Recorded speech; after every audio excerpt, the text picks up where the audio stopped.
Phil says pre-live. Hello, everyone. Thank you so much for joining us. This is the first meeting of the year of the James Gillespie's High School Parent Council, and you are most welcome to join this evening. My name is Hilary Snaith. I am the co-chair of the Parent Council for the next little while. I'll be stepping down in October, but I'll be chairing the meeting this evening. So I will just quickly share some slides just to introduce what we're doing this evening. When I find the correct window, I should have teamed them up already. That's curious. Sorry, I normally am all ready, but I'm not ready. I was ready. Window should have. Can you share my slides there? Kate, possibly, because I have them here, but I can't share them. Anyway, I'll continue anyway. The point being that you are very welcome, and we'll get started. So just to say, we will move through to the agenda. So that is, we will hear mainly the key activity is to hear from Lorraine Byrne, who is the new Active Schools Coordinator for the high school. And I think she's going to give us a little bit of insight into how it ran last year and the activities that are going to be running this year.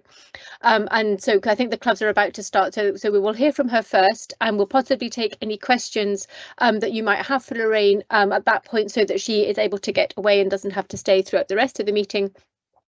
I will then sort of give a little bit of introduction to the Parent Council, who we are, and sort of our role and the different activities we have been involved in recently, and some updates about some of the work that we've been doing.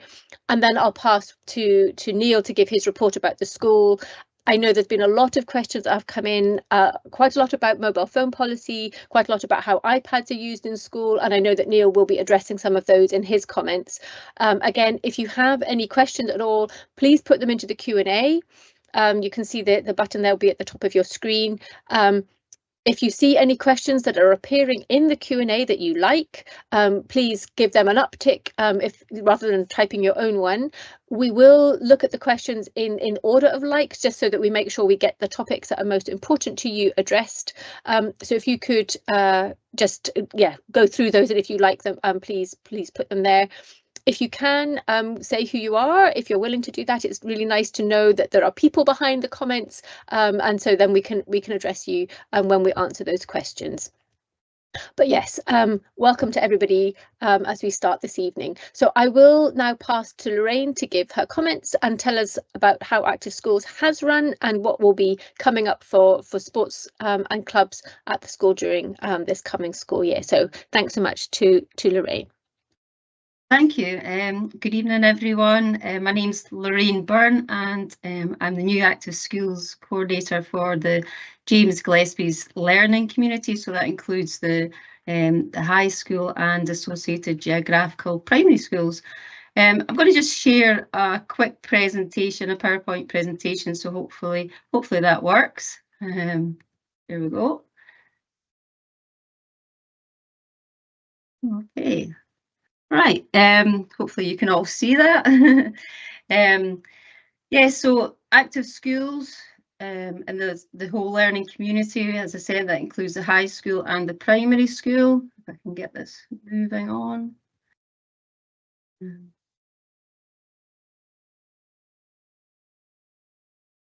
That's what, yeah, there we go. And can everyone see that okay?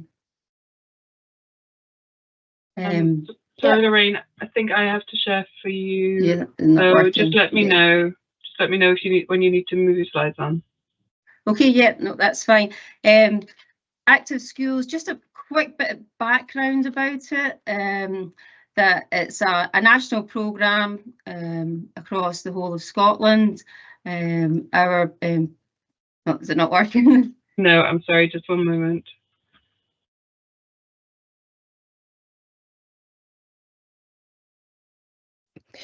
Kate, in actual fact, I could see Lorraine's slides when she was sharing them, so I'll go back to try and do that again. You could see them then. Okay, I'm sorry. I could see them. So if Lorraine, maybe if you just want to try again, and if other people could maybe pop into the Q&A just to comment if they can see them. So that all looks fine to me from this side. This all looks fine on this side. Yeah, I don't think I could move it. That's the only thing. Yeah, it's not actually moving on from the first from the first one. Yeah, it's not actually moving on from the first. Oh, okay. Sorry about this. Try again. I'll try again. Can you see that one? Okay. Yep. Yeah. Maybe if you take it off presenter view and just put it onto the kind of when you can see all the workings around the PowerPoint, sometimes that might work better.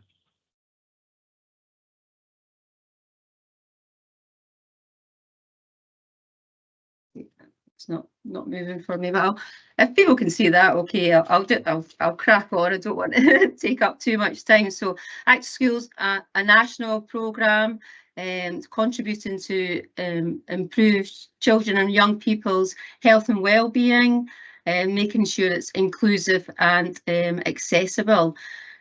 The overall mission there to make more children more active more often. Our key themes that we're looking at developing this year are looking at volunteers, big part of the programme's volunteers, leadership, community engagement and equality and diversity. Looking at these areas in more sort of depth, sort of the things that we're looking at, developing that workforce that's across volunteers, making sure that their appropriate qualifications, PVGs, they've got a pathway into education and training. And our leadership, looking at our sports leaders, our young leaders, to really give them an opportunity to develop those leadership skills through sport. Community engagement, this is really working with our local clubs to make sure that there's a pathway from our schools into local clubs. And really what's underpinning all of that is making sure that we have equality, diversity, inclusion underpinning everything we do in Act to Schools, making sure that our programme is inclusive, that we're removing the barriers. So that involves a lot more targeted approaches to Act to Schools now going forward, working with young people that may face barriers to taking part in sport and physical activity.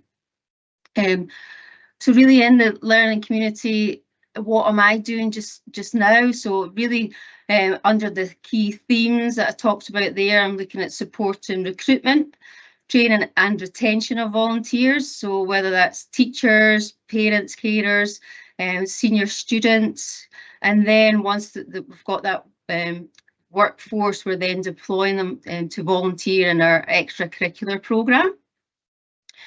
Leadership, so we've got things that we've got under that theme, the Sports Leaders Committee. So we've got 15 young people in our S6 who have signed up to our Sports Leader Committee. So we're getting that together, and it's really about pupil voice, the big thing. So what is it our young people are looking for sport in our learning community?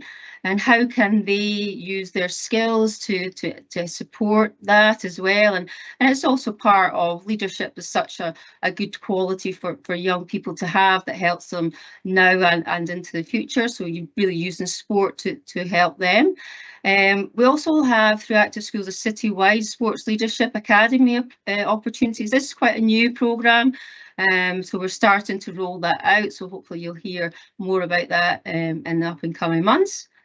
We'll also have 2 young ambassadors that will come from our Sports Leaders Committee, and that's a national programme that they'll come together and meet with other young ambassadors from other secondary schools in Edinburgh, and we'll join online with other ambassadors from throughout Scotland. It's just really learning from one another and shaping some of the things that young people in James Gillespie's learning community would like to see and learning from other areas as well.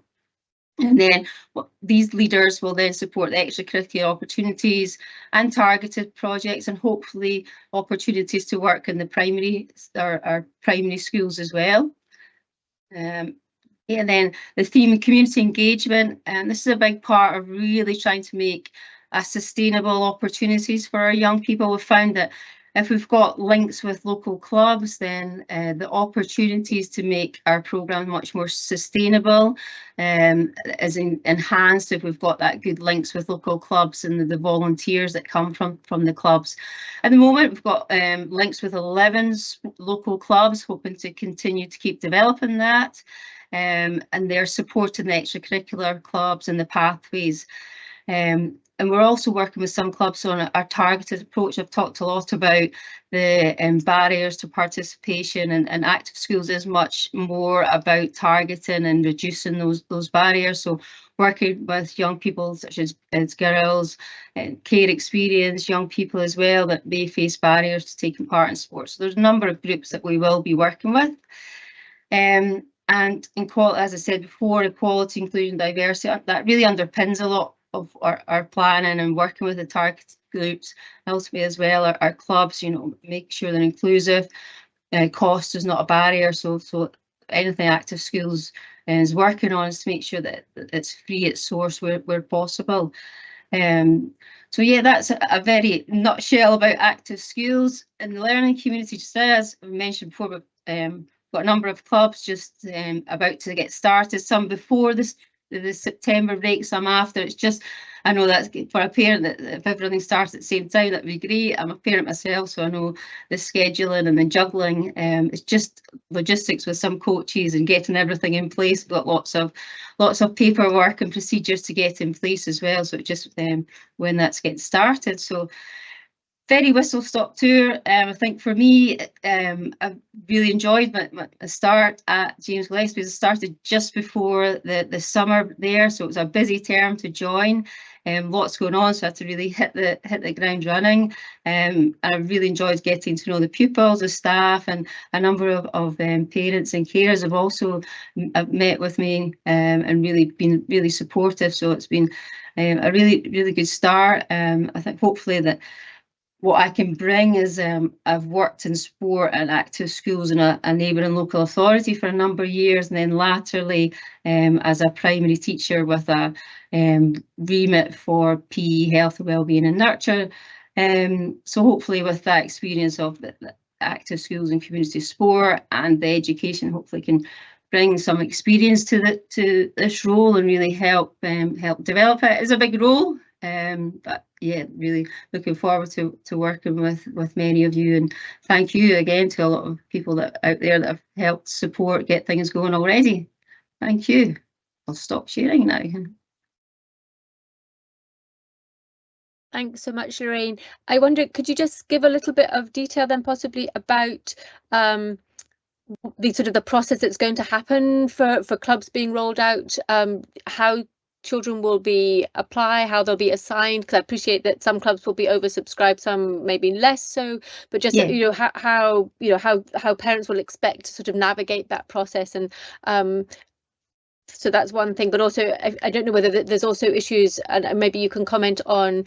I appreciate that there is no charge for any of these clubs, because as you say, it's about sort of allowing everybody to have access to them. But are there implications for the school? I don't know how the cost in the past, people have made donation, and there's been we worked around it. But I don't know whether you can sort of give some comment about the impact or implications of the fact that there is no charge at sort of the outset for people to take part, and how the school manages the actual delivery, because obviously there are costs, coaches, etc. So okay.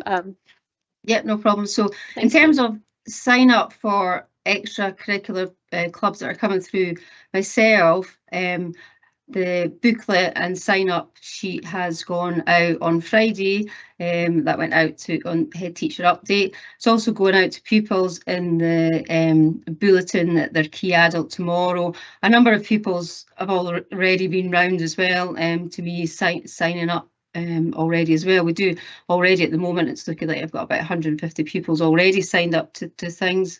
In terms of oversubscription for things, I'll very much look at if there is clubs that are oversubscribed this term. If someone's only got one and they're not doing any other club, and maybe they're in one of the target groups, they might get priority this term, and then I'll have a waiting list, and hopefully we can get people on. At the moment, it's not it's early days, so I'm not entirely sure. It's all new as well, so there'll be a lot of trial and error, and I'll get feedback out as well from parents and pupils, how things can maybe be improved. I'm doing it much more through Microsoft Forms, so there's quite a lot of admin on myself. So I'll be busy this week and next week to get emails out to children and parents who's on the clubs. In terms of no charge, the clubs that I'm running through, we have with some clubs we have they're giving an hour's free coaching to the after school clubs, and then they can get a free hour in the hall for for their own clubs. So it's called quid pro quo. So that's a huge incentive, and that we're able to work with local clubs, and they give something and they get something back, which has been a really good arrangement. In terms of other clubs that a lot of the teachers are running in their own time, volunteering, such as basketball and so on, that enter into competitive Scottish Cups and things like that there are charged. There will be a payment for that if you're selected for a team or a dance competition or so on. So there will be some charges for that, because there's huge costs for a number of things, just even registration and so on, and that has to be covered. So through my active schools, a lot of it is free of charge, but then other cups, competitions that there's teams are selected and so on, there is going to be charges associated with that. It's just it costs. But if there's barriers to that for young people, if they can get in touch, sort of thing. Is that okay? Answer or anything else? Yeah, it's helpful just to hear. So basically, the charges that will for the competitive club. So that's how it'll run. So it'll be if you're just attending a school club, that'll be, and as you're saying, other providers are coming in and using the school free of charge and providing the club, which is fantastic. But then for the competitive clubs, you'll be charging for, as you say, for travel and registrations for these competitions and things.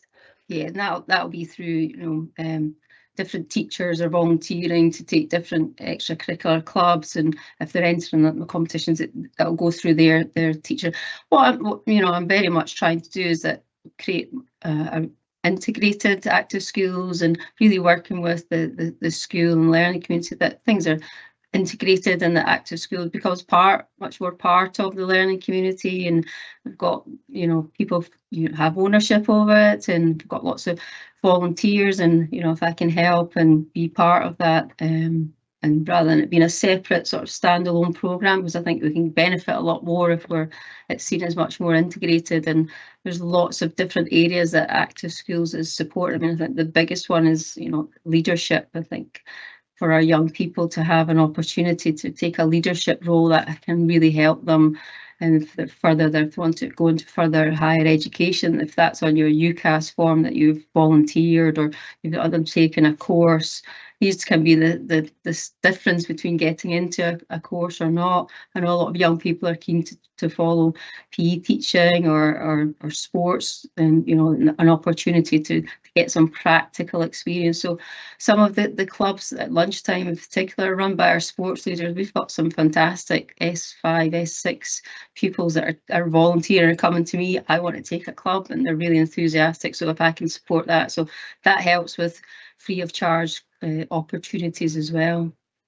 Fantastic. So just to follow on from that, then you have, I mean, I know in the past there's been calls for parents to volunteer to help with clubs, but at the moment, are you're happy with that, or is that still something that you would like to see more of? Absolutely. I appreciate, Yeah, absolutely. I've had a number of parents already, which has been fantastic, offering to help with maybe coaching. They don't want to do the coaching, but the help with the admin, or had parents really trying to help get other coaches if they're involved in a club, and then trying to really help support. So that's greatly appreciated. And if you've got links to local clubs in the community, and you can help me make that link between the school and the club, absolutely. My email address is there. Drop me an email, and as I say, I've met a number of parents who've been really, really helpful. And sport relies on volunteers, and it really is volunteers are the backbone to it. And I'm a parent myself and end up helping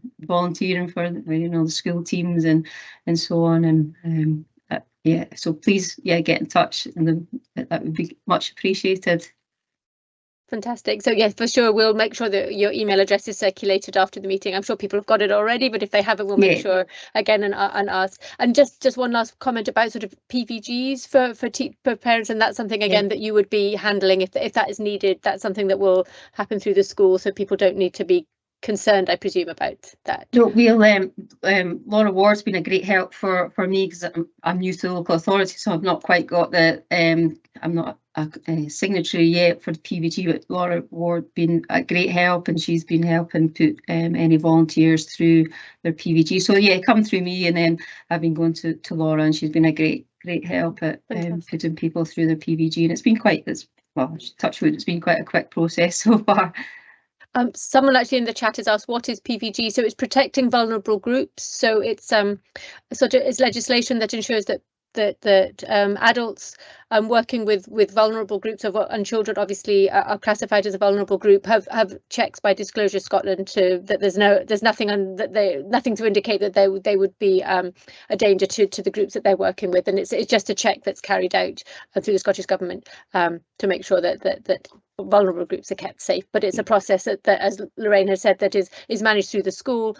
And so it's not something that if people have heard about and think, oh gosh, how does this work? It's just you just provide various pieces of information, and it's handled. Thank you, and yes, and thanks to Laura Ward for taking that on. It's not an insignificant piece of work. No, it's not, and it's now legislation has changed recently, and it is mandatory for anyone who's working with children, young people, vulnerable adults. So exactly. I'm going to quickly look at the questions. We've got already 33 questions, and I've seen that some of them are quite long. So I'm hoping that so if you can just give us a wee minute just to quickly check through if there are questions here for Lorraine while she's here.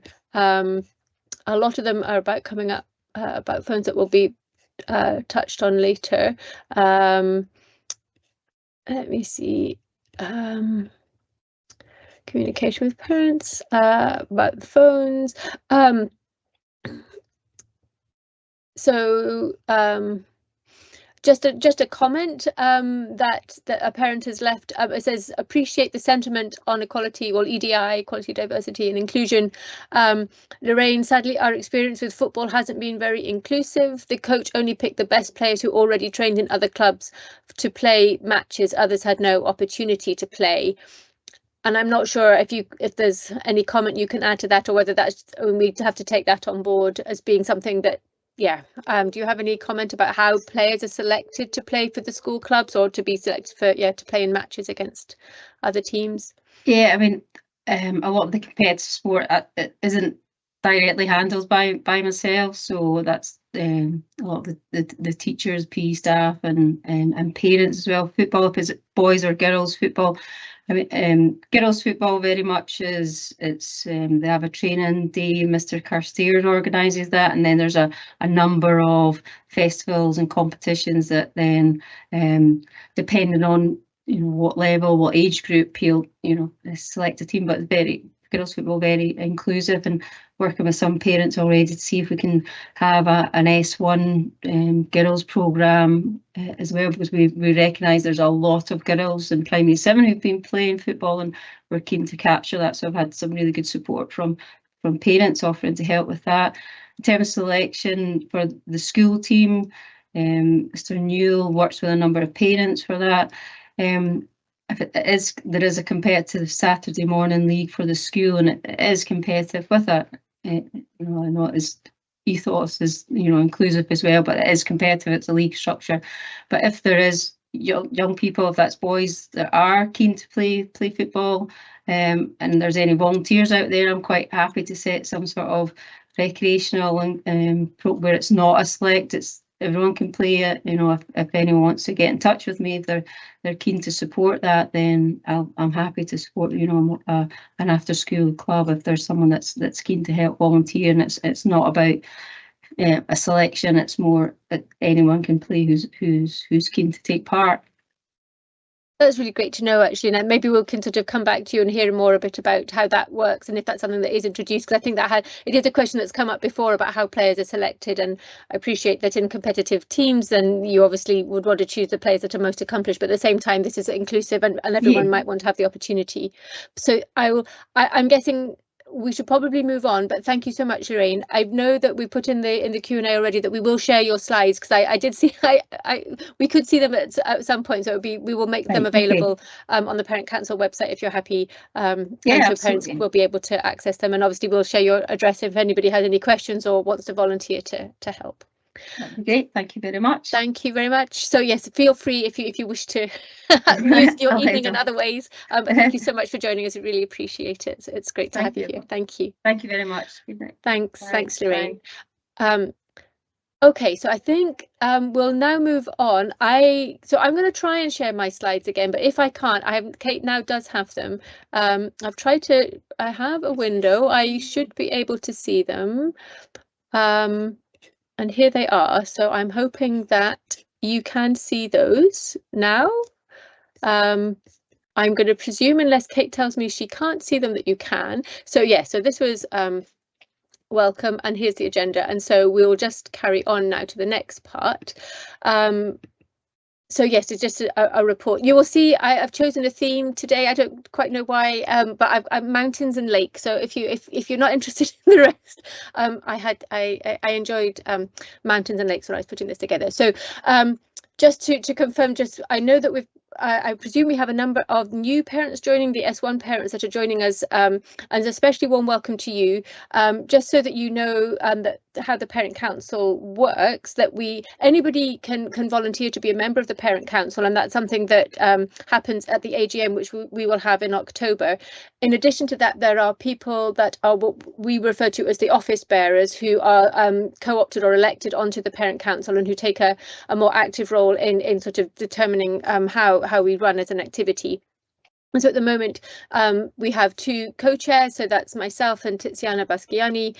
We have 2 vice chairs, we're very lucky, so Liz Hilton and Sam Ross. The secretary is Porrick Kinsella.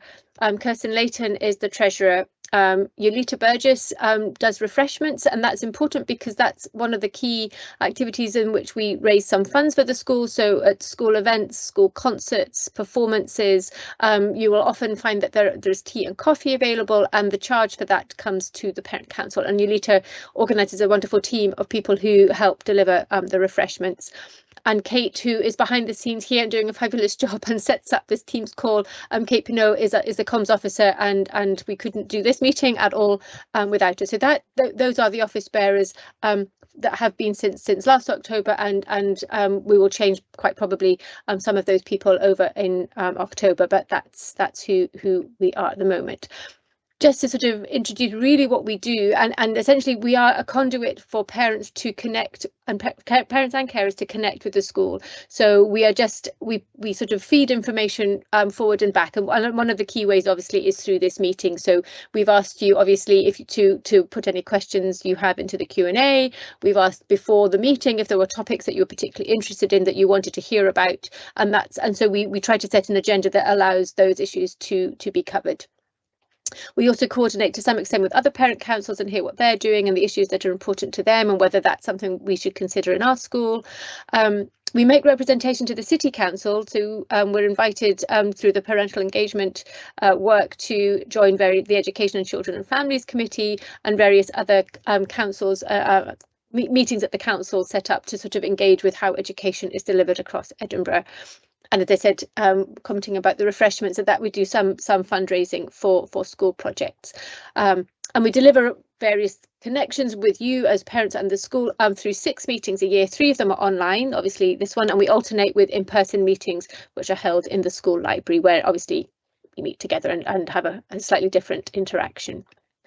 So as been commented, this meeting, the meetings we have on Teams are recorded, and we put those, the links to those are put onto our website, which we also shared through the update that Neil puts out in the newsletter, and the recording will be available to watch on YouTube if you choose to, or have questions that you want to go back to.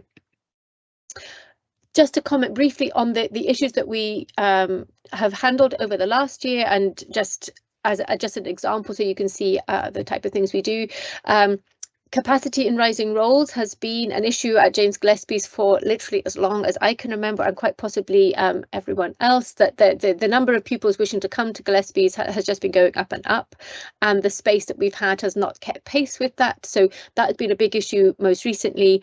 I'm sure many people who have been at the school for a while are very aware of that. There's very limited free space in the school, which puts all sorts of pressure on just pupils moving around, and study space and canteen space and all of these types of things. And so that's been an issue that we've taken up with the council to try and identify additional space that the school can use in order to allow pupils to have a better school experience. And Neil will probably comment on where that has got to in his comments.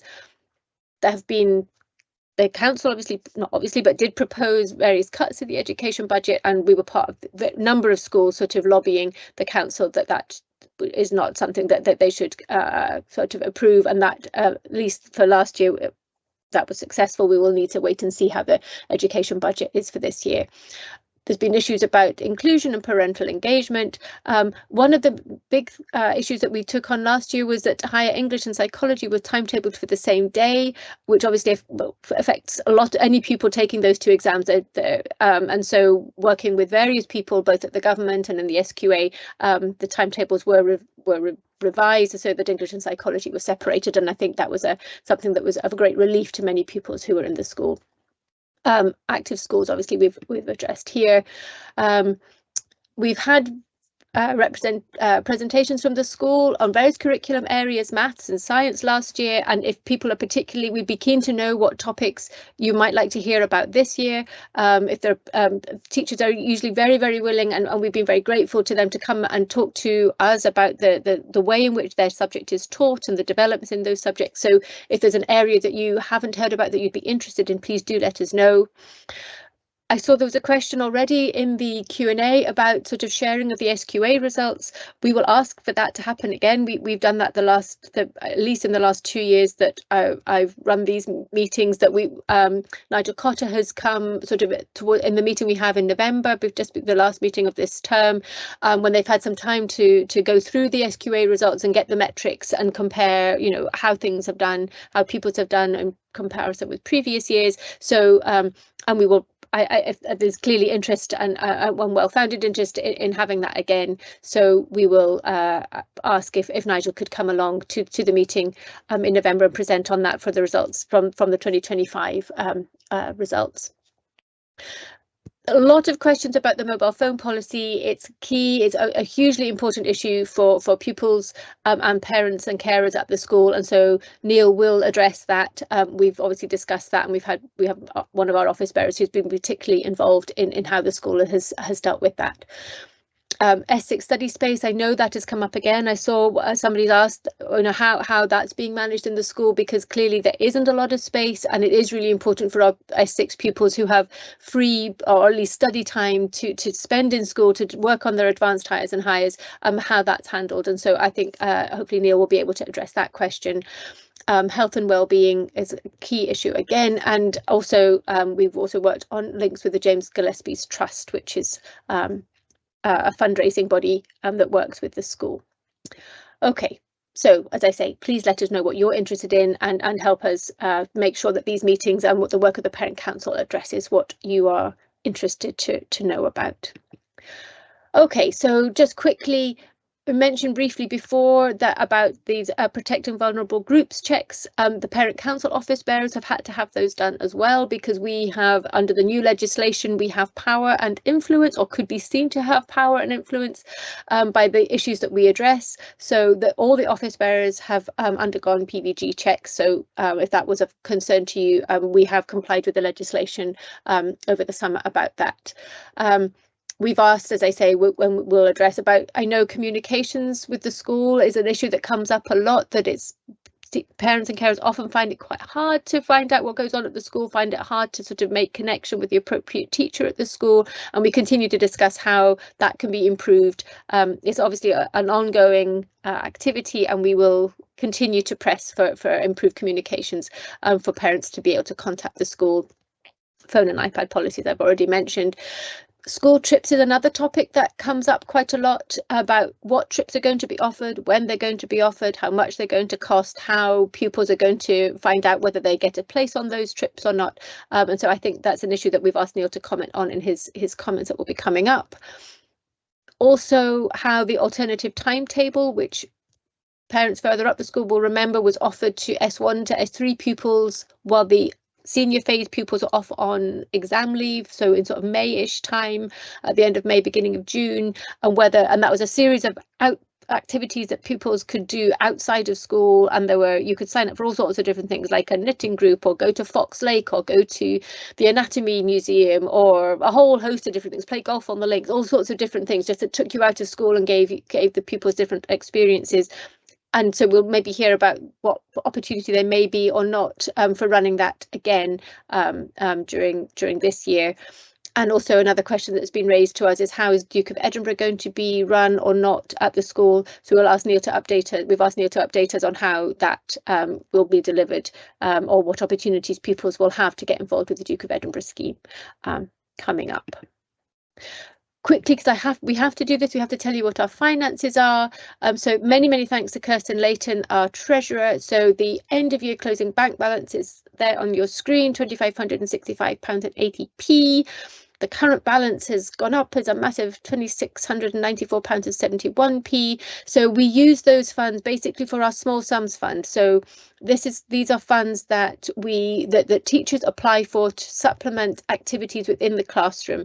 They're not to replace classroom resources, but they're to enhance the experience of all pupils within the school, and teachers apply for those funds, and there's a process where we sort of assess how much of what's applied for can actually be funded. So we hope that a new call for applications will go out, and teachers will be able to apply for that by around about the October break, and so funds can be then distributed later on this term to buy whatever resource the teachers feel that they would find useful.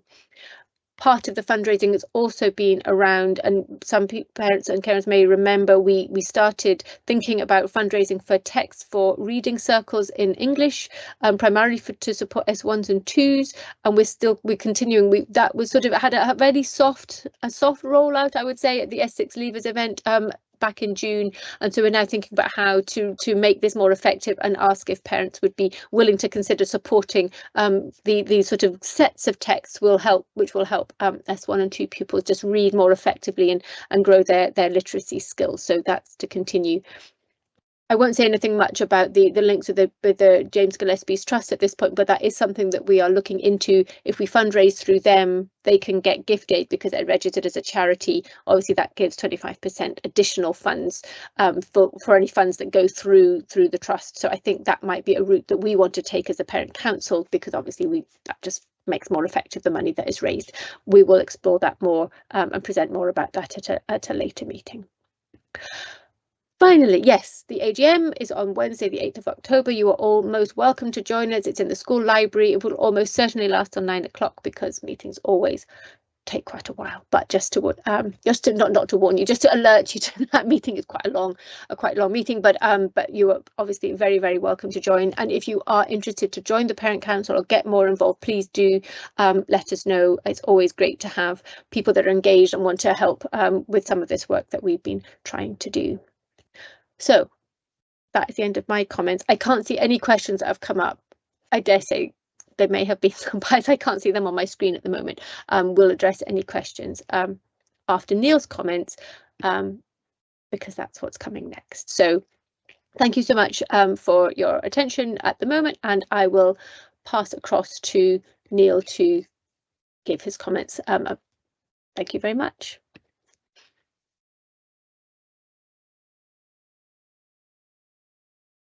Good evening, everyone. Thank you very much, Hilary. Thanks for the update, and thanks to Lorraine for joining us this evening to give us an active school update.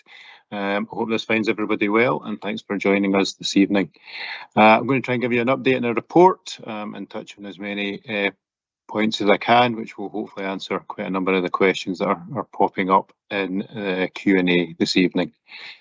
So first of all, always like to try and at this time of year give an update in terms of staffing. We've had quite a few changes. So in terms of our pupil support leaders, Sarah Britton and Alistair Alexander, were made permanent, and Miss Britton has subsequently gone off on maternity leave, and we will update and share information with you as soon as we possibly can in terms of who will be replacing Miss Britton. In the mathematics department, we've got quite a few new teachers. We have Philip Green, Ross Taylor, James Casey and Joan Smart. In music, starting with us next week, we have Karina Campbell-Welsh and Amy Brown. We have an outstanding vacancy in computing, which we are trying to fill as quickly as possible. In Gaelic Medium Education and Social Subjects, we have Emer Musgraves, who has joined us this term, and we have in English Lisa Seffin. And we have just appointed a new Gaelic teacher who will be joining us in October, and we'll get further information in regards to that to you shortly. In the social subjects in history, we have Ewan Gallagher who has joined us, and we have Helen Lewis David and Hannah Milne who have joined the geography department. In religious, moral and philosophical studies, we've got Kirsty Smith and Martin Welsh. We also in Gaelic have Sophie Gillis who has joined us for the year. And in English, Alan Crosby, who is the curriculum leader, has come back. He is with us 1 day a week at present, and Fia Kirkwood continues for the 4 other days of the week to be the curriculum leader for English and driving forward literacy. In art, we have Katrina Simpson, and then in physics, we have Alistair McLennan and Tim Healy, who have joined us for the start of this term. So lots of changes and welcome addition to our staffing. As Hilary touched on, we normally give you a more in-depth and detailed update in terms of our SQA results. I'm trying to pull together a document that I can put onto our school website, which will give you an overview of how our young people have done across 4th, 5th and 6th year. We normally do that once we have the Insight tool, which is a tool that schools could use across the country to do analysis of the results. And we'll try and get that information up onto the website as soon as possible. But just to give you a kind of broad overview of how we've done this session, in terms of how our young people have done in the different year groups. So in S4, for example, we get a breakdown of how young people have done at level 3 and how many young people have achieved 5 qualifications at level 3 minimum, and that's 90%. How many have achieved at least 5 at level 4, that's national 4, and that's 89%. And then those who have achieved a minimum of 5 national 5 or level 5 qualifications is 75% of our S4. Moving into S5 and looking at those that have achieved at least 1 qualification at level 6 or higher, which is equivalent, is 93%, and then 3 at level 6, higher level, 74%. And finally, for S5, those who have achieved 5 at higher level is 51% of our S5. And those are 5-year highs in terms of the achievement of young people. So a really positive set of results for our 5th years or new 6th years. By the end of S6 and those who've moved on to college, university or employment, those who had achieved at least 1 at level 6 or higher was 98%. 3 at level 6 was 76%. 5 at level 6 was 66%, and then finally those who've achieved at least 1 qualification at level 7 or advanced higher level, it was 52%. And again, a strong set of results, particularly across the hires in S6, and really pleased with the outcomes for our young people. And hopefully that supports them to move on to positive destinations and the destination that they would like to beyond school. In terms of an estate update, as Hilary mentioned, our school roll continues to rise, now sitting at 1,850 young people, and as part of that process, the rising roll building in James Gillespie's primary school is coming into our estate, and we were hoping that that would be online by now. However, the works didn't progress as quickly as we would have liked over the summer, so we haven't taken ownership of that building yet.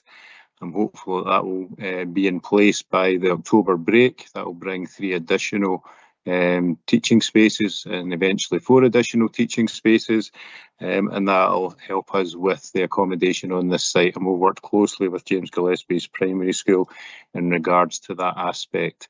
We're also working to ensure that we can get these privacy walls installed in the toilet areas for our young people. I know this is something that we've been trying to drive forward for a number of years, and it's been a bit of a source of frustration. However, we're hopeful that, again, that's something that can happen in the coming months, so that we can support our young people in terms of the toilets and improve the facilities for them, and make that experience much more pleasant than perhaps has been in the past. So thanks to everyone for their support and patience with that. Moving on to some of our short life working groups, the communications group, which has been headed up by our curriculum leader for maths, again asked for an update, and they are trying to move that forward and hopefully get information out and look at all aspects of our communication, whether that's the website or email, school app, how we communicate with parents and carers in terms of sharing information. And again, thanks to everyone for their patience in regards to the progress with that, but I'd like that to get moved forward quite quickly, so that we have a succinct policy in place to support our communications. In terms of the website, I'm pleased to share that we have a new IT technician who's now with us 5 days a week, and that should certainly help in terms of updating and accessing our website and making sure that the information on our school website is as up to date and accurate as possible. I know through conversations with parents who've been on short life working groups for mobile phones or iPad policy or part of the parent council about the type of information that they would be keen to have on that. And again, that's something that we're looking to review and get up to date and have the information where it can be easily accessible by parents and carers and anyone that wants to know more information about our school. School trips and excursions. So on this, and again, we're reviewing our excursion policy to try and make sure that falls in line for equity and accessibility for all young people. I'm working with our admin officer to try and pull together a document that allows parents and carers to see the trips that pretty much run on an annual basis, and the time of year they're likely to run and the costs involved with those trips and which year groups those trips apply to. And again, just trying to finalise and pull that information together so that we can get that out to you as soon as is possible. I appreciate that obviously this earlier you hear and are aware, it's something that you can plan for, and certainly that's the conversation that we've been having with staff in and around the organisation and implementation of excursions, is about giving as long as possible in terms of payment and those opportunities. Linked to that, I suppose, would be the Duke of Edinburgh. We've had a turnover of staff who've led on Duke of Edinburgh. We had Anne Campbell, who was a stalwart here for 30 years and retired. Miss Forbes, who's been another stalwart in terms of leading the DAV, has gone off slightly early for her maternity leave. However, we had meetings last week and need to have a final meeting with staff this week, and certainly very positive meeting, and we're looking at being able to continue to offer and support the bronze, the silver. I know gold didn't run last year. I did try to set that up by linking in with the central team at the City of Edinburgh Council in terms of the Duke of Edinburgh, but unfortunately that didn't quite come to fruition with the young people last year. So again, I'm hopeful that we'll have staff that will be able to coordinate that and lead that, and we'll get that information out to you as soon as possible. And anyone that's been in touch about the DAV, we thank you for your patience while we've tried to put a plan in place to make sure that that happens. As Hilary said, the alternative timetable is something that we're looking at. And again, the logistics behind that and allowing that to run. We're trying to make sure that that has a wide range of activities within that. We'd like to make sure that young people get the opportunity for residentials, for example, but then also have a variety of opportunities closer to home and accessing a lot of the opportunities that are on our doorstep here in the capital city. Again, we'll pull that together and we will get information out. We're trying to review that and look at what other aspects we can incorporate into that so that we make sure that our ratios in terms of staffing for the different types of activity are practical and possible. Extracurricular clubs, obviously Lorraine has been and spoken about the active schools, and she mentioned that there are a lot of other clubs that take place as well. Mrs. Deirdre O'Brien, one of our deputy heads, is currently collating that information about the clubs that run at lunchtimes, after school, and that ran to well over 80 last academic year. So again, pulling that information together, and we'd certainly hope to have that out by the week of the September weekend at the latest. Again, giving staff time to make sure they share that information with us so it can all be collated in one place, sent out to parents and carers, shared with young people and put on the school website as well. And so that we can have that information there. Also related to the website, Mrs. O'Brien also looks at our coursing and looking again at course outlines and information for across the curriculum, and having that information there and shared on the website so that parents are able to access that.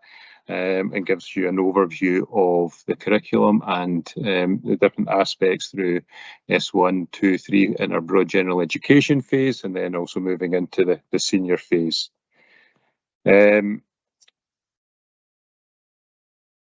Feedback that we've had in terms of our parent consultation evenings and time slots as part of the working time agreement, we've extended the time that staff have available.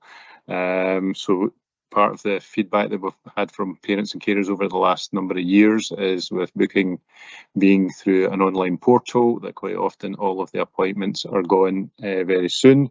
So what we've tried to do is make sure that all teachers have appointments that would allow them, if they teach a full class of 30 or 32 young people, that parents and carers would be able to access an appointment. We haven't been able to extend the length of the appointment at this juncture, but what we will do as well is pull together a frequently asked question in terms of parent consultation evenings, parent carers, and also in terms of the reporting information that's going to come out to you over the course of the year. Also, later in the year, in January, we'll have our course choice evenings, and I know we've had some feedback about earlier information in regards to the course choice evening and the process for parents. So again, that information is shared as early as possible and we get that information out to you. We're also looking at having a curriculum information evening, which will allow senior phase, so 4th, 5th and 6th year parents to attend and get information in regards to the curriculum and what's involved and how they can support young people at home and in their studies, and also the UCAS and university applications, college applications. So we're trying to make sure we've got partners who are here for that evening and able to share key information that would be helpful and beneficial to parents and carers. And again, as I say, the plan is for that to be on the 1st of October, and we'll get that information out to you about the exact time of that event as quickly as we possibly can. We've also been asked for an update in terms of our allergy policy and sharing that widely with the school community. So we'll get that out to the school community again through email or the school app, and place it on the school website. We're trying to ensure we have a policy section where we can place different items such as that, which are easily accessible for all parents and carers. And again, just trying to make sure that we share that information with you through the website, through the school app, and through my Friday update as well. And also we will share the weekly bulletin, that goes out to young people during tutor time, because again, that was feedback that we received last year, and we'll make sure that goes out on a Friday as well. In terms of calendar of events, of things that are coming up over the year, that's accessible through the school app and we will put that, particularly all the reporting dates and all the evening and events, into a one-page document that we can send out to you and place on the school website as well. And we're looking to get that out to you just as soon as we possibly can, and hopefully in the next few days. As one of the questions was around the S6 study space, just want to follow up in regards to that. So we've had a couple of assemblies with our S6 and explained to them obviously the pressure on the spaces within the buildings, and we've shared with them timetable, if you like, in terms of different spaces and when they're accessible. That seemed to be well received by all the S6 who were there, and we appreciated their partnership with that. We've asked them to use the spaces which are adjoining open plan teaching spaces, particularly on the ground floor of Malala. When classes are being taught in there, not to use those spaces just from the noise perspective, and that when other times they're free, they're more than welcome to use them. They can use the library, they can use the forum for study spaces, and if they're looking to have some social time with their peers, we've asked them to use the canteen, and I have seen quite a number of them doing that when they've got a study period, for example. And again, we also support that down at the Darragh campus, where there are study booths, and there are different areas that the sixth year can use to study and to support them with that. All of them obviously all have their iPads, and they can be used in either of the campuses to support their studying. In terms of prelims, just a little bit of an update, again another question. So prelims will likely be at the end of November for our S4, and again Mr. Cotter, who is our deputy head responsible for SQA and assessments, will just finalise that, and then for our 5th and 6th year, the prelims for them take place at the start of the new term in January. Normally what we've done is have the students back for a day, and then they're into their prelims, and we support them with that. Lockers and access to them, I will follow up in regards to the availability of lockers, and get a communication out to all parents and carers just to make you aware of that. And again, we did have new lockers installed on the ground floor of the Malala building last academic year, so again want to make sure that all young people have access to them and are able to use them to support them with their equipment during the school day. School lunches and menus. So currently we allow our S1 to attend the dining centre slightly before the rest of the school, just in terms of the size of the year group. There's 320 of them in first year. And again, linking in with the canteen, they have put up prices at different points within the canteen, but I've asked for an update in regards to what I can share either through the school app, so as it's there and accessible for everybody, and also place on the school website.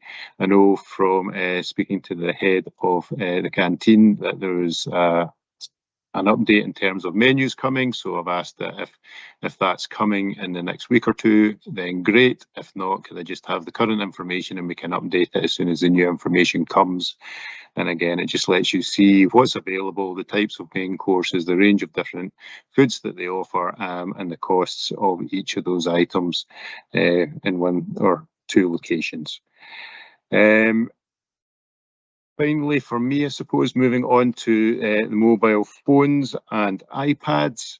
If we come to iPads first, I know Mrs. Stewart, who is one of our deputy heads responsible for learning and teaching and digital, has been meeting with a Short Life working group, and I think they were just about there in terms of a policy. I think on the back of a wonderful presentation from members of our Short Life working group in regard to mobile phones, there was a bit of an update after their presentation to the staff in May, and hopefully Mrs. Stewart is going to meet with that Short Life working group to update in terms of the iPads and what the iPad policy would be in and around school.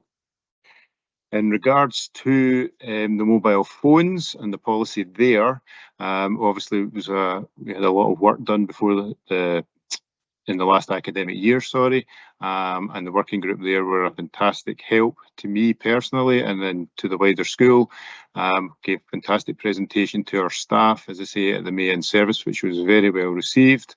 And then we've progressed with our consultation, and we had over 600 responses, which was fantastic. And during that time, we were looking to move forward and implement our policy at the start of this academic year. However, I was contacted by a senior officer at the council and asked just to hold on that. Meeting was supposed to happen before the summer holidays, didn't quite manage to take place. I finally managed to meet with them on Friday afternoon, and I know there was a consultation been done by the authority, and there was a presentation at Education Committee this afternoon. I don't know, I don't have an update on that at the moment. I've been interviewing all day. And obviously I'll look to get that. In that conversation on Friday, I was asked in terms of looking at vouchers or anything like that, I was asked just to hold on just at the moment till that presentation went to the committee today. We also supported in terms of that consultation by some development officers from the authority coming in and meeting with students from across all 6 year groups last week as part of that research that's been done across the city. But just to update, in terms of a mobile phone policy, I didn't progress to the full policy because I didn't want to implement that and then have to retract 1 or 2 weeks into the term. But what we have done with our presentations to the young people, and I apologise if I haven't communicated this more widely to the whole school community, is say that we are moving to a no mobile phone campus. We did say that we would prefer they didn't bring their mobile phones to school. However, if they had to, that they should be off and away in their bags from the moment that they enter the campus.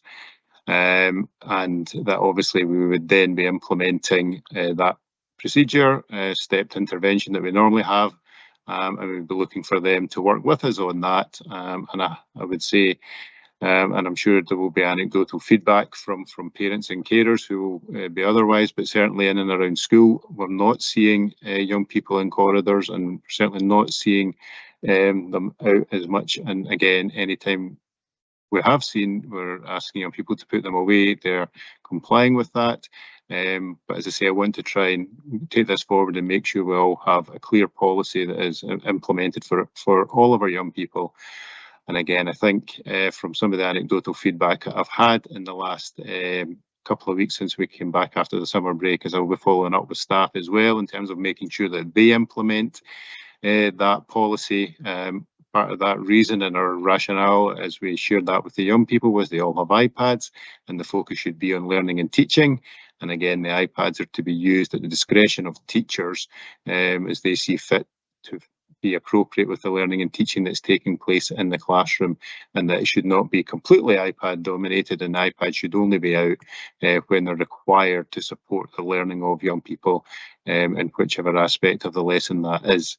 So I do apologise that the policy is not been implemented quite in the way that we had hoped, but please bear with us while we try and take that forward. And as I say, I'll try and keep you as up to date as quickly as I possibly can in terms of how we're progressing with that. And I thank everyone for their patience. And again, thank you to the Short Life Working Group who have been a fantastic support. And I think that's it for me at the moment, Hilary.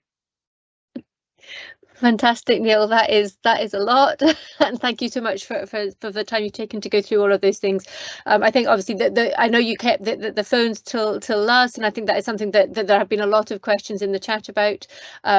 Hopefully that so to the audience listening, hopefully that has addressed some of the queries that you've had about the policy and the fact that it hasn't been, as Neil has explained, it hasn't been implemented yet, as you await the update from the council as to their view and as to how it can actually be rolled out properly. So we will wait, obviously, and look forward to the updates once they are available from the council. So thank you again for your comments. I'm going to go through, as I said, there have been 63, now 64 questions, and people have really been have been liking. So I will just start with the ones that are most liked, and then go up and just hopefully we'll get to them all. If we don't, because we've run out of time, someone has said, you know, some of the questions do address reported issues, and we acknowledge that. We will collate all the questions that have been posed, and if we don't manage to get to them all before we run out of time, then we will take those away, and Neil, we can hopefully pass them to you if you haven't been able to comment on any of them, and we can get back asynchronously and put the comments on our website if we don't get to any of them. So with that caveat in place, so the most liked question is actually somebody who comments, I find it strange that PE is compulsory but music is not considered a core skill. Music and singing are great for health and for learning how to work together. Sport is great, but we always hear so much about sport and so little about performing arts. So I will take that from the Parent Council as possibly an indication that hearing more from the performing arts, from music and drama and those other subjects might be a topic that the Parent Council might want to ask to have presented on. But I mean, I don't know whether you have any particular comment about that you'd want to add. Yeah, absolutely, and completely agree. Music is a wonderful subject, and all of our young people will take music in S1 and S2. And from a national curriculum perspective, you know, it's choice for our young people beyond that if they wish to take it to qualification. It's not one of the core subjects in the Scottish curriculum. PSE, PE and RMPS are core subjects that all young people must take as part of the Scottish curriculum, regardless of which state secondary school they attend. However, obviously we have a vibrant and healthy performing arts faculty with music, drama, media, all part of that faculty. And our uptake in music is large. We have a lot of young people who attend lessons with the instrumental music service, and the instructors are in here every day delivering different instruments and different aspects in terms of that. And hopefully you can still hear me. And that's hopefully very, very well received. We have a number of events that celebrate music. We obviously have our Christmas concert, which will be back in the Usher Hall this year. And we have a Spring Fling, as well as Music Fest, Battle of the Bands, Young Musician of the Year. And then on top of that, we have diversity and senior production for drama and media, as well as lots of extracurricular activities that take place and opportunities in those departments. So hopefully that reassures you that we do value music and the performing arts here. And obviously we need to celebrate and share that information perhaps more widely. Fantastic. Thanks so much, Neil. I'll just comment that we've lost your video at present, so sorry to those who have had to look at me instead, but hopefully you can still hear Neil okay to the audience there. So yeah, for some reason we can't see Neil just at the moment. So the next question that's had a lot of likes is about something that Neil's already commented on, which is about the S1 residential, which obviously didn't run last year, and I think we've heard that hopefully there may be some facility made that may happen. It may be part of the alternative timetable. Neil, I don't know whether you have anything else to add about the likelihood of the S1 residential going ahead in this coming year. Yeah, obviously we were deeply disappointed as well that we weren't able to offer and run our S1 residential, a combination of trying to find a facility that was large enough for a year group of 360.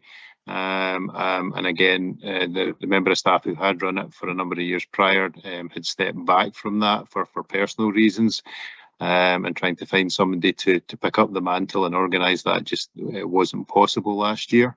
So again, that's why we're trying to look at the alternative timetable and how we can include that. Obviously, we appreciate we need be looking at something for the now S2s and whether there's something that we can, an experience we can manage to afford them that would still allow them that kind of outdoor experience or residential with their peers that unfortunately we weren't able to offer them in S1. As I say again, it's something we would very much like to have. We appreciate the memories that come with that from your school experiences. So yeah, it's definitely something that we would be looking at and working hard. And again, we may come to parents and carers this year and see if there's any way that we can use the fantastic resource that is parents and carers. Fantastic, thanks so much, Neil. An important point is raised next by someone. I am new to the high school with an S1 this year. Already I've heard from my child about instances of violence at the school, and I want to ask how common this is and how it's dealt with by the school. And this obviously is important to all our young people. So I don't know, Neil, what your comment here would be. Yeah, no, absolutely, and I'm sorry if any young person's either been witness to anything that's of a violent nature. Is certainly very unusual for our school, and certainly it's something that we would deal with very, very seriously. We'd obviously have consequences for any young person that decides to act or behave in that manner, link in with their families.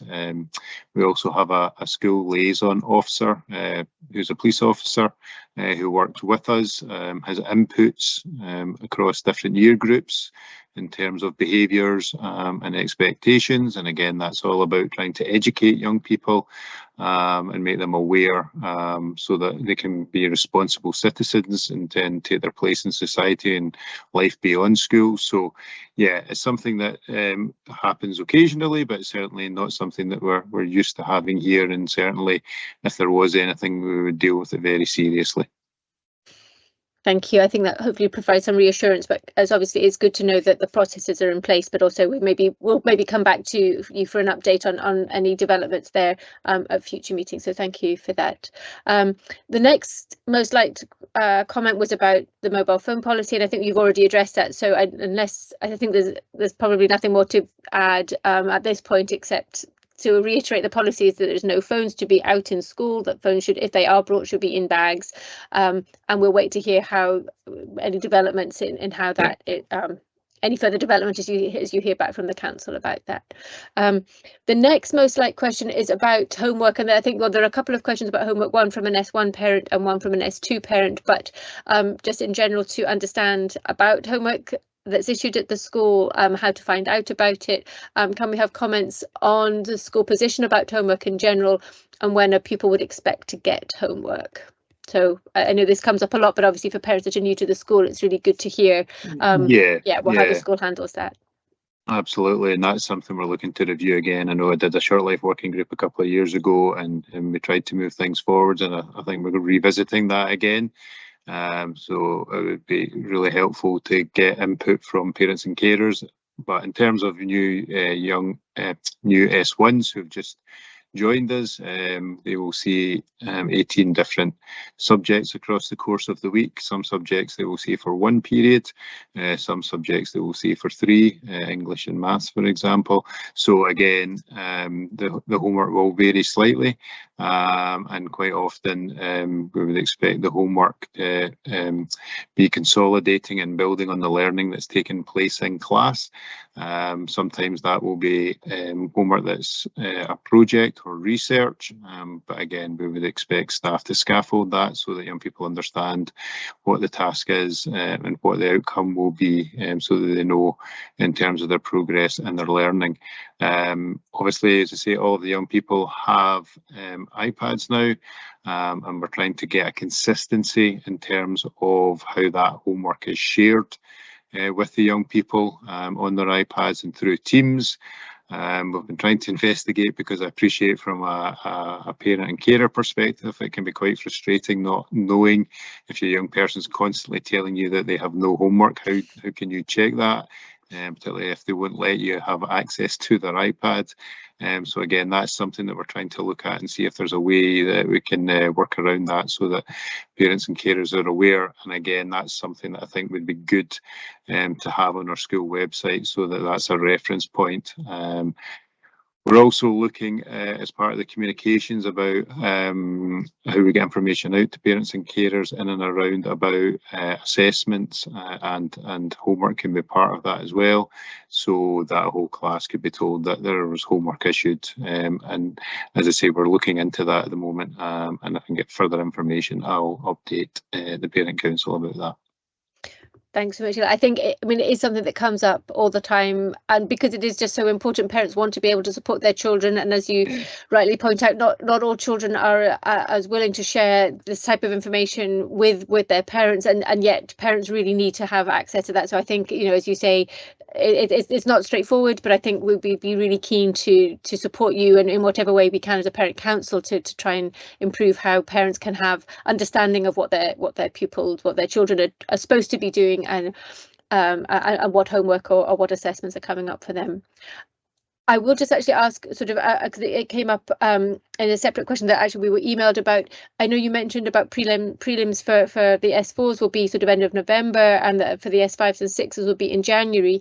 Do you have any understanding of when the timetables will be shared? Because I think that's something that's obviously really key for pupils, just to have those dates and know what they're aiming for. And I think it can be quite hard when those dates don't come out until immediately beforehand. So are you able to do you know when those timetables will be available for pupils?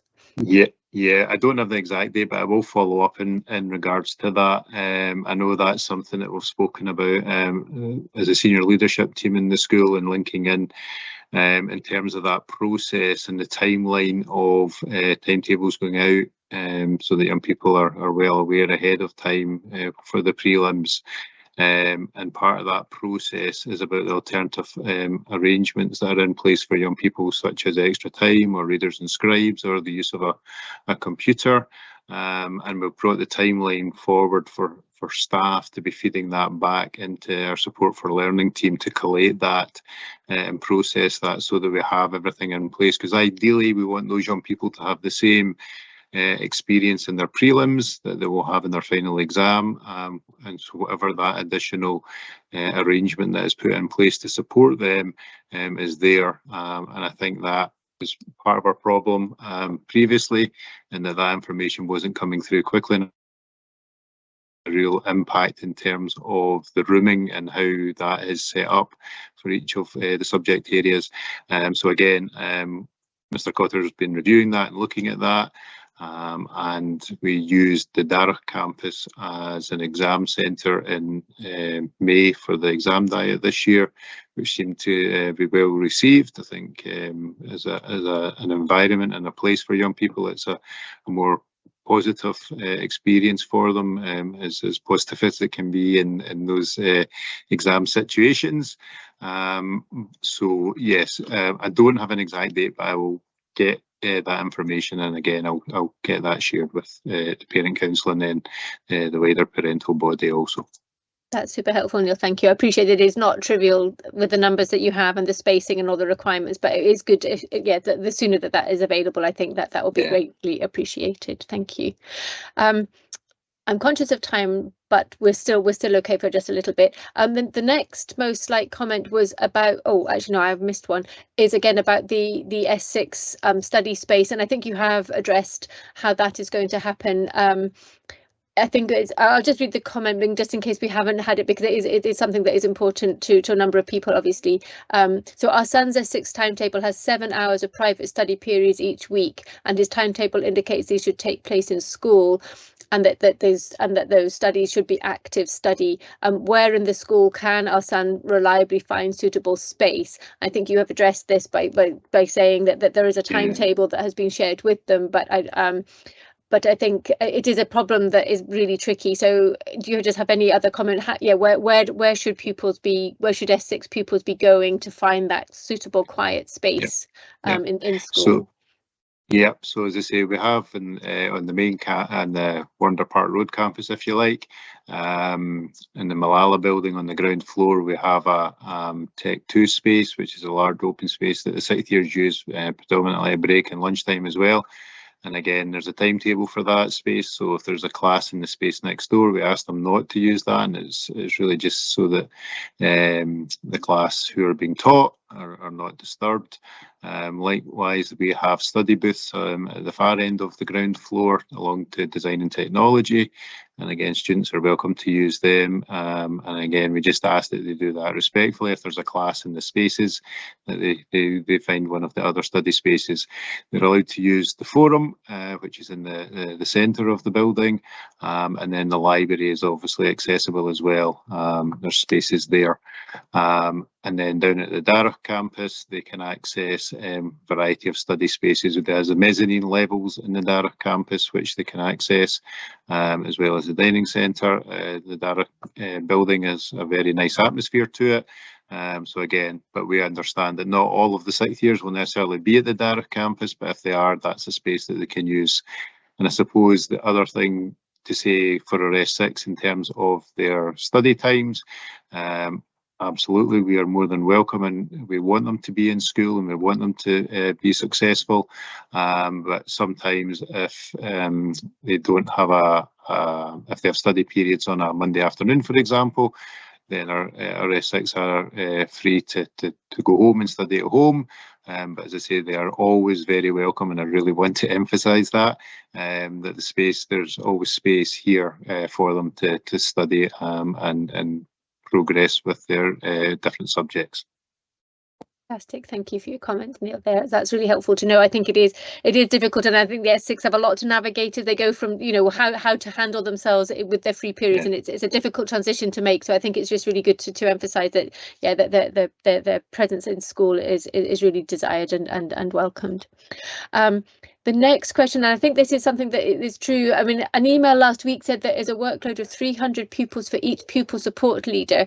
This might put people off from contacting their PSL with issues. Most parents only make contact if there is a serious issue, so a 5-day turnaround is not good enough. Is there a resource issue that the Parent Council could be raising with Edinburgh Council on behalf of the school? If JGHS is the largest school in Edinburgh, should it not be better resourced? So I'd be interested to hear your comments about, yes, the level of pupils that are assigned to PSLs and how that impacts on their ability really to respond to the needs of all those pupils. Yeah. I mean, every school will be very similar. It will very much depend on the size of the school. We have 7 pupil support leaders. So each of them has a caseload. There are 2 for each community, except for Darragh, which is a slightly smaller, with our Gaelic medium education pupils, a slightly smaller cohort. So Mr. Alexander has the Darragh community on his own. And as to say, obviously, I think we've tried to have responses that will allow parents to know if it's something absolutely serious. I appreciate that's usually the nature of their contact, and again, if it's something that was absolutely urgent, we would ask parents and carers to phone the school. If the pupil support leader is not available, then whoever's duty on call will pick that up and support. And again, if it's something that can be sent in an email, we appreciate. And obviously, pupil support leaders will try and prioritise that in terms of urgency and communicate and come back to parents and carers as quickly as possible. But in terms of the caseload, it will be very similar for pupil support leaders across schools across both City of Edinburgh, but also Scotland, because that again is a national agreement in terms of the maximum caseload that any pupil support leaders can have is 300, can't go beyond that. But normally it would sit somewhere around about 250 and up. Which is an enormous number, and I mean, the comment of the person who asking the question is there anything that Parent Council could do, for instance, to lobby to have that number, the maximum caseload reduced? Do you have any sense that that's something that would? I mean, we absolutely can. I think I'd be happy. Yeah. I mean, as a Parent Council, I'd be very happy, because I think 300 is a massive number, and you know, how a PSL can handle that would be very difficult. But what would your? I mean, would that be something we could take forward? Yeah, I think given that it's national guidance, it's not something that's implemented by the City of Edinburgh. You know, that would be the experience whether you were in a school in Edinburgh, Dundee, Glasgow. It's national guidance that sits there. We have, as I say, we have 7 for 1,850 now, and I know that is a large number. But that's the guidance that's there. So I can certainly ask the question of officers, but I think my feeling would be that given it's national guidance and something that's in place, regardless, that there's not much that the officers at the centre would be able to do in terms of taking that forward at this time. Do you have a sense that I mean, I think we've got 7 for 1,850. Is that around about the level that ours is true in other schools in Edinburgh? Are they at that same sort of very high? I mean, obviously you could have far fewer than 300 if you had the resource. I mean, are all schools at sort of that maximum caseload from your? I think you'll find that most schools will be at that sort of level. If the school has, for example, about 850, the likelihood is that they will have 3 people support leaders. So and that'll be level. Yeah, that's kind of same level. If it's any of our smaller schools, not that there's very many of them in Edinburgh now, where the school roll is somewhere around about 400 or 500, there's still going to only be 2 pupil support leaders in terms of the budgets that schools receive. So yeah. Interesting, thank you. I mean, we can maybe discuss that as the parent council, but thank you. A comment, I think, just to sort of to raise it, that's been liked, and I think this is a comment really to the parent council, and we can think about it, but it's, has the parent council ever thought about doing a parent survey on how many parents use tutors for their children? Lots of us do it. It would be interesting to see how parents feel that how parents feel that individual tuition impacts exam results. Is almost certainly a contributing factor to the academic attainment gap. The data would be useful to feed back to the government how class sizes and one-to-one tuition can change results. So that's an interesting comment, and it and something that we can maybe discuss. Possibly it's an in-person meeting. I think it would be good to get other people's views on that. So thank you for your comment there. I mean, it's not something that we have thought about, but possibly something that we could think about taking on in future. I think it would be interesting to hear more about that. To go back to Neil, there are a couple of comments, and I think we've already heard a little bit, but there's a couple of questions about outdoor learning, but also the D&V opportunities. And from what I understand, you hope to offer bronze, possibly silver, but gold is still unclear. But it says, whatever the situation, it says, can it be made clear to pupils and parents before they sign up, whether or not there's full support for completion of that? Listen, absolutely, and as I say, obviously when they sign up for bronze, and a lot of young people will do bronze and then choose not to go into silver, but I appreciate there's always some young people who would like to take all the way through to the end of gold, and ideally we would be able to provide that. As I say, the Duke of Edinburgh is done on the goodwill of staff in terms of how they take that forwards. And again, we would always try and find a solution, as we did last year, for the gold for the young people. And if that's linking in with the citywide offer, then absolutely. And as I say, I'm hoping tomorrow I can follow up in terms of the Duke of Edinburgh and have clarity that we can get shared with parents in S3 and upwards in terms of the bronze and who's going to be leading on that. But yeah, I understand that when you sign up for bronze, that there are young people who want to take that all the way through to gold.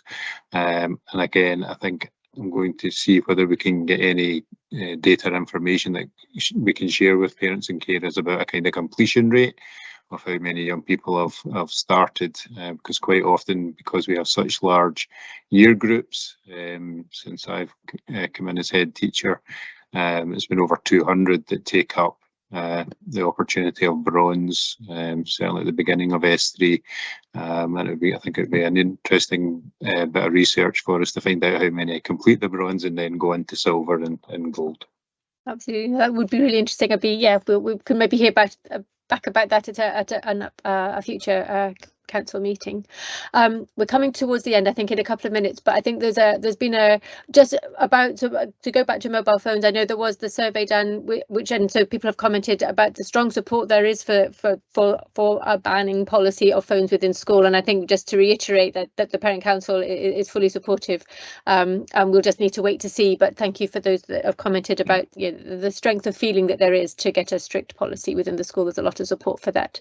And we'll see. We'll wait to hear how the council what impact their comments have on that. There's a comment about school trips, but somebody's commented, hooray for the forthcoming S6 school trip to CERN, the first school term time trip for my generation COVID son in all his years so far at Gillespie, so especially welcome. Many thanks to Mr. Morrison and Ms. Lyle and colleagues for taking on the project again.